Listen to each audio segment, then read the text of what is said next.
مکے سے طوائف آئی، طوائف، سارا اس کا نام تھا، سارا گانے والی ناچنے والی، اور آگے مدینے پہنچ گئی، کہنے لگی فاکو مر گئی ہوں میری مدد کر، اللہ کے نبی سے کہہ رہی گانے والی ناچنے والی، فاکو مر گئی ہوں میری مدد کر۔ تو آپ نے کہا کلمہ پڑھتی ہو؟ آپ نے کہا کلمہ پڑھتی ہو؟ کہنے لگا نہیں پڑھتی، نہیں پڑھتی۔ کفر، ناچنے والی گانے والی، ٹھیک ہے، کلمہ پڑھتی ہو؟ کہا نہیں پڑھتی۔ تو آپ کہتے ہیں نو کنو پھاتے باہر کر دیو، نہیں؟ تو آپ نے کہا میں اپنی خاندان والوں سے کہتا ہوں اس عورت کی مدد کرو، اپنے خاندان، اپنے خاندان، میں اپنے خاندان سے کہتا ہوں اس عورت کو بھر دو۔ یہ اپنا خاندان کیوں کہا؟ سب صحابہ سے کیوں نہیں کہا کہ کسی کے جی میں یہ نہ آئے کہ طوائف کی مدد کر رہے ہیں، لہذا اپنے خاندان سے کہا میرے گھر والے اس کی مدد کرو، اور اس کو بھر کے بھیجا۔ یہ میرے نبی کے اخلاق ہیں۔ اب کھانا کھا رہے ہیں، ایک مدینے کی طوائف گزری، اس نے نا آپ کا مذاق اڑانا چاہا، کہا بڑا نبی بنتا ہے کسی کو کھانے کا ہی نہیں پوچھتا۔ تو آپ نے کہا آ جاؤ، حالانکہ آپ کہتے ہیں انہوں 2 لتر مارو تو دفع کرو، یہ طوائف ہو کے کی گل کر رہی۔ 2007 میں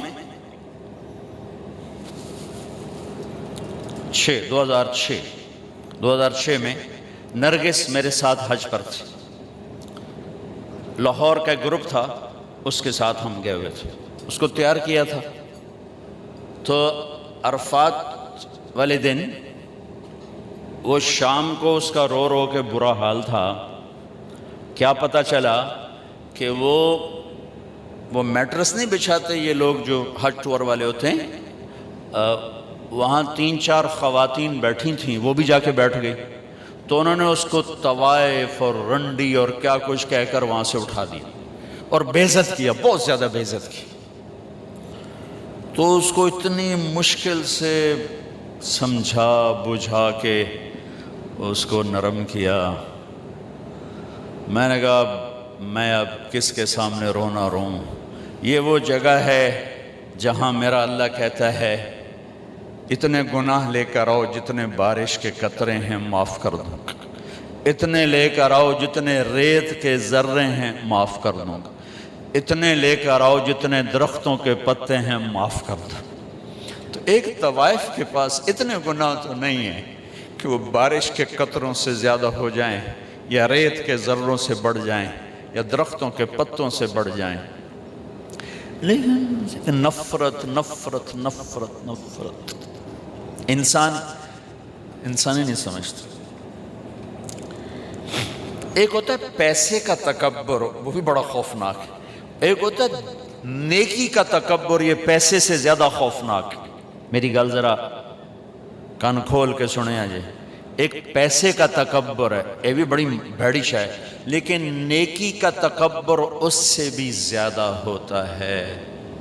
یہ آدمی کو ایسے ہی گراتا ہے اللہ کی نظروں سے جیسے بڑے بڑے گناہوں سے انسان اللہ کی نظروں سے گرتا ہے۔ اس کا یہ میں نے آپ کو نمونہ دکھایا کہ اٹھ جا یہاں سے، طوائف ناچنے والی، وہ تو توبہ کرنے گئی تھی وہ، اور اس نے کی توبہ، گھر بیٹھ گئی۔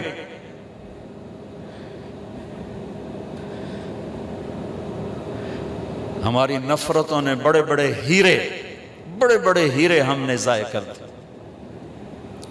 نسیم وکی ایک اداکار ہے، اس کی والدہ فوت ہو گئی، میں اس کا جنازہ پڑھانے گیا تو سارے اداکار ہی تھے، 250-300، تو میں نے سب کو بٹھا لیا، عجب ان کے حلیے حال تھے۔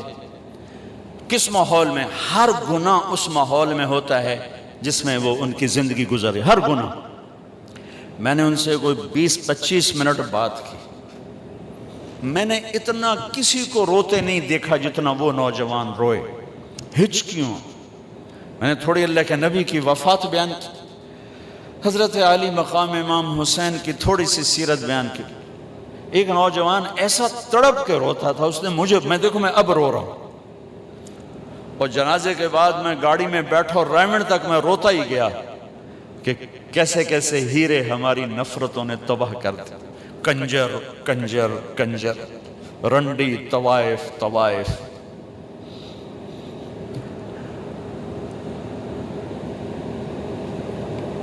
کون جسم کو بیچتی، کس نے گھنگرو بندھا پہنائے، کس نے اس کو جسم فروشی پہ مجبور کیا؟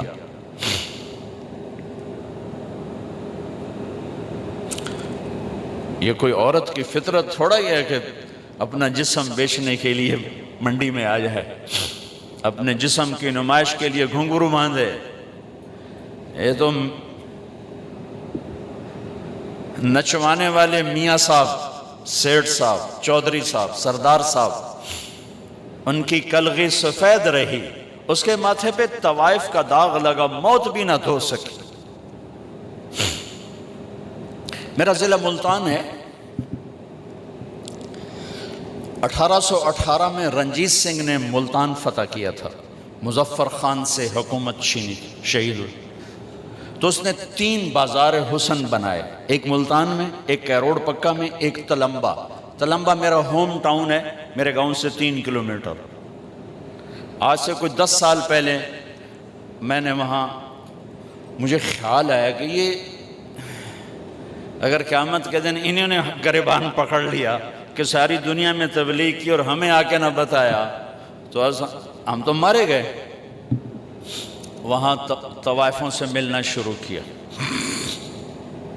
ان کو کبھی گھر بلایا، کبھی ان کے پاس۔ جب پہلی دفعہ ان سے ملاقات ہوئی تو ہمارے ایک ساتھی نے کہا، بیٹیو ہم آپ پہ عزت کی چادر ڈالنے آئے ہیں۔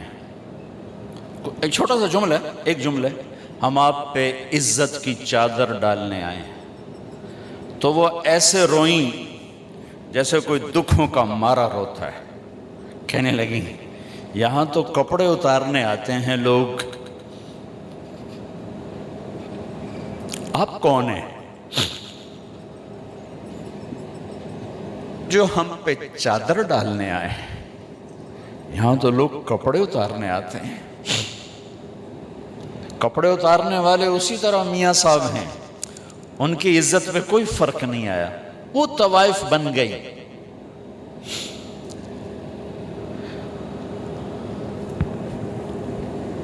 10 سال کی محنت کے بعد اللہ کے فضل سے وہ سارا محلہ اب ختم ہونے کو ہے۔ کتنی بچیوں کی شادی ہو گئی، توبہ کر گئیں، کتنیوں کے میں نے وظیفے لگا دیے کہ وہ کہا جی جب تک ہماری شادی نہیں ہوتی پھر ہمیں کوئی روٹی پانی کا انتظام کر دو، اور کتنوں کے پیغام آتے ہیں کہ جی کہیں ہماری شادی کروا دیں، ہم یہ گندا کام اب نہیں کرنا چاہتے۔ نفرت کرنا کون سا مشکل کام؟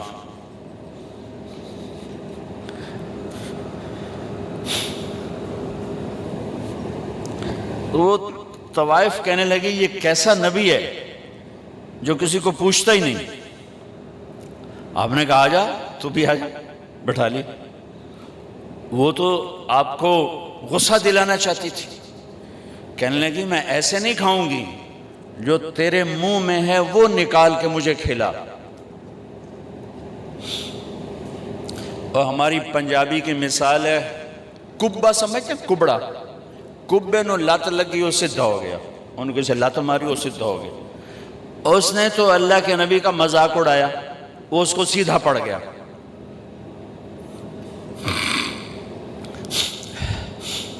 جب اللہ کے نبی کا لعاب اس کے منہ میں جب گیا تو کیا ہونا تھا؟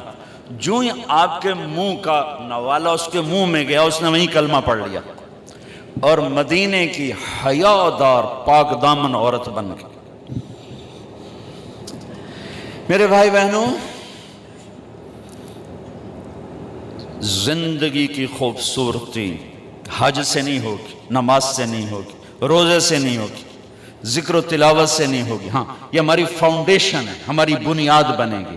بنیاد کے بغیر عمارت نہیں بنتی۔ اگر زندگی کو خوبصورت بنانا ہے، اس میں حج بھی ایک عمل ہے، تو اپنے اخلاق خوبصورت، نبی والے اخلاق سیکھیں۔ آپ کا گھر خوبصورت،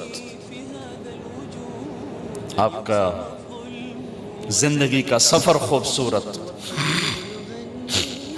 آپ کی اولاد آپ سے خوش، آپ اپنی اولاد سے خوش، آپ کی بیوی آپ کو دعائیں دے گی، آپ اپنی بیوی کو دعائیں دیں گے، اگر نبی والے اخلاق زندہ ہو جائیں۔